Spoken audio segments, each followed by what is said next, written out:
Hello, my name is Rai and welcome back to the channel. This is the first video in the second Set 1 card review series.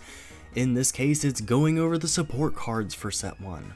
And if you're as excited as I am, then let's go ahead and jump on into it. But before then, let me say, for one, thank you for watching, and also be sure to like, subscribe, share, comment, ring the bell, do all the YouTube stuff. Check out the description. In the description there is a link to the official Instagram to keep up to date with the most recent card releases. There's also a link to thegamecrafter.com so that if you would like to buy packs of the card or packs of this game to actually be able to play it with you and your friends and family, whoever else, as well as a link to a playlist that has all of these card review videos in it in order of when they were released. So be sure to check that out. And without further ado, let's go ahead and jump into the first card. And the first card is called Tree of Vitality. Now, if you've watched any of the monster card reviews for Set 1, you've heard this card mentioned a lot. You've seen it, you've heard me talk about it, you practically already know what the card does, but I'm obligated to go over it again because this is the support card video. Tree of Vitality is a price 1 field card with the effect Nature cards gain +1/+1 and Survival. Basically, it just buffs up all of your nature monsters. Let me go ahead and quickly go over how field cards work, because I just realized I haven't really discussed that. So how the mechanic of field cards work. So boost, item, and field cards can all be activated during your main and end phase. There are 3 phases in Battle Cores. You have your main phase, your battle phase, and your end phase. But yeah, so boost, field, and item cards can only be activated on your turn and only during the main and end phase. And then trap cards can be activated only during the battle phase, but on either player's turn, so they can be activated on yours or the opponent's turn. Anyway, so what's the deal with field cards? Like I said, you can summon them during the main or end phase, and they stay on the field. They sit there on the board, continuing to give out their passive effect. In this case, nature cards gain +1/+1 and survival. So it just buffs up your nature monsters. Survival, I've gone over it before, but I'll go over it again. Basically, if your card's armor would be reduced to 0 and it has the effect survival, instead, its armor is reduced to 1 and it loses survival. So it's basically a one-time get-out-of-jail-free card. It's a guaranteed to survive one hit kind of effect. It's pretty much purely defensive, but it is a very nice effect, and it makes your nature monsters really hard to kill and really tough to deal with because they're gaining +1/+1 and the strong defensive ability, so their stats are going up, so they're harder to deal with in that sense, and they're harder to take out because they're able to survive additional attacks. So it's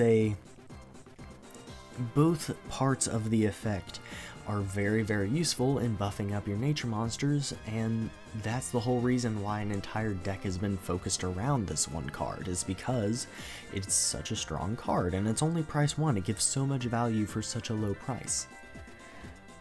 So that's the gist of Tree of Vitality. I would say it's honestly worth running a Tree of Vitality deck because so many of the enabling cards are easy to get your hands on. None of them are super high rarity or anything, and so you're gonna stumble into them fairly often, and one of the more prevalent types in Set 1 is nature anyway. And so you're going to be finding cards to use for this pretty often. So I'd say go for it, and it's definitely a phenomenal card, and until it rotates out, it's going to probably stay a phenomenal card. The next card is a Whirlwind of Restoration. Whirlwind of Restoration is a price 2 as well, a price 2 field card, being, or with the effect, air cards gain +1/+1 and speed. Speed just simply says that during the battle phase, your monster gains an additional attack this turn. Really, really simple. +1/+1, so their power and armor are going up by 1, and they gain speed, so they gain an additional attack. This is really strong on paper. The main issue with this card is that, for one, it is price 2, so it is harder to get out than the price 1 field cards of set 1 being Tree of Vitality, and the main other one being Star of Ruin, which is the next card that I'll be going over. But it's price 2, so it's a little pricey and a little bit harder to get out, and easily the biggest issue is not even the fact that it's not even its price, it's the fact that it works for air monsters. The air type is not necessarily bad in set 1, it's just that there's only 2 air types. You only have Night Diver being the only main deck air monster, and Stormbringer, which is an amazing card. It's just because of the lack of air monsters, it's not really something super viable in set 1. Now, once mini set 1 comes out, as I've notioned before, it gets a lot better, and because of Whirlwind of Restoration's connection to Stormbringer, it becomes a very good card, but as of right now, and just in set 1, it doesn't really have enough to get super far. Now, I do love the artwork, in spite of it arguably not being anything special or anything. But yeah, that's Whirlwind of Restoration for you. And let's go ahead and jump into the next card, and that is Star of Ruin. Star of Ruin is another field card. Yep, I made almost all of them right up here at the front, right next to each other. Now, don't worry, this is the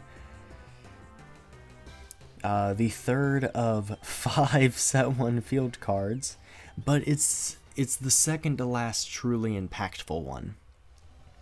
Star of Ruin is a price 1 field card, like I said, so it's very cheap, which is very good. And what it gives you is your fire cards gain +1/+0, so they gain an additional power, and fire cards' price is reduced by 1. The beautiful thing is that both of these effects are stackable, which means, and this is the case of the other field cards gone over so far, by the way, but that means, very importantly for this card, is that for every copy that you have in play, your fire monsters are going to be gaining an additional power, as well as having their price reduced by an additional point, which is really, really strong. Because let's say you get 3 of these in play. That means that your fire monster's price is being reduced by 3. Have you taken a look at most of the fire monsters in set 1?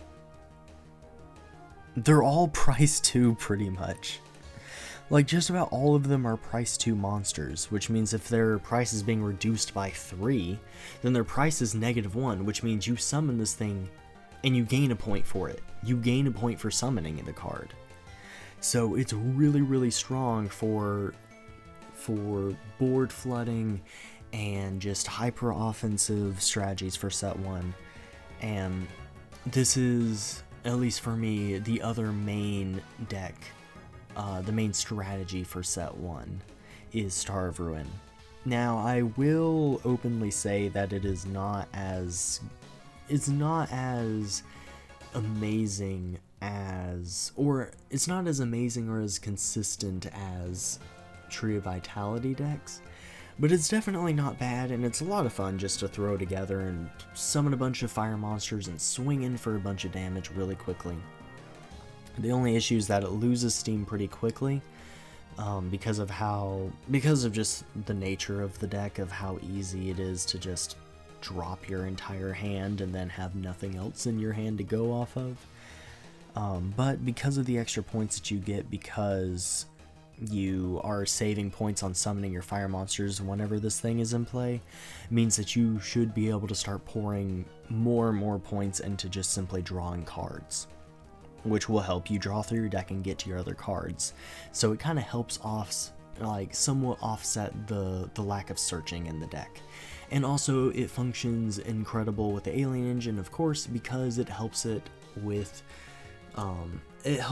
give it an extra turn or two to actually get set up and start trying to go crazy.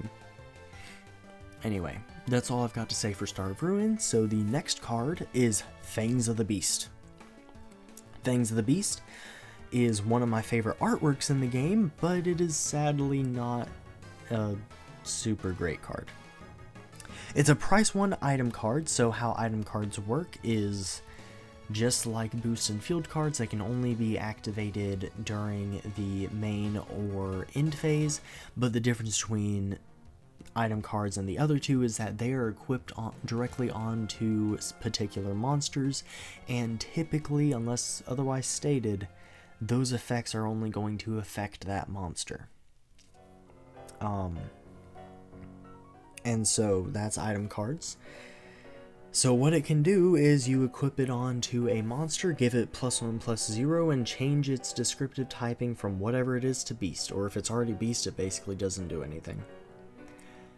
The main downside with this card is that, well, changing to beast is not super influential, and until it becomes really influential, it's going to continue to not really matter. And so the main thing that you'd be running this for is the attack buff, the power increase, but it only gives +1 to power.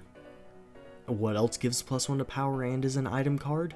Ring of Power. Ring of Power is a card that you have, if you've watched the other videos in the series, have heard me mention time and time and time and time again, and that's because it's such a good card, and it's a price 0 item card, and it gives +1 power. It gives the same exact buff. The only difference is that it doesn't change the typing to beast.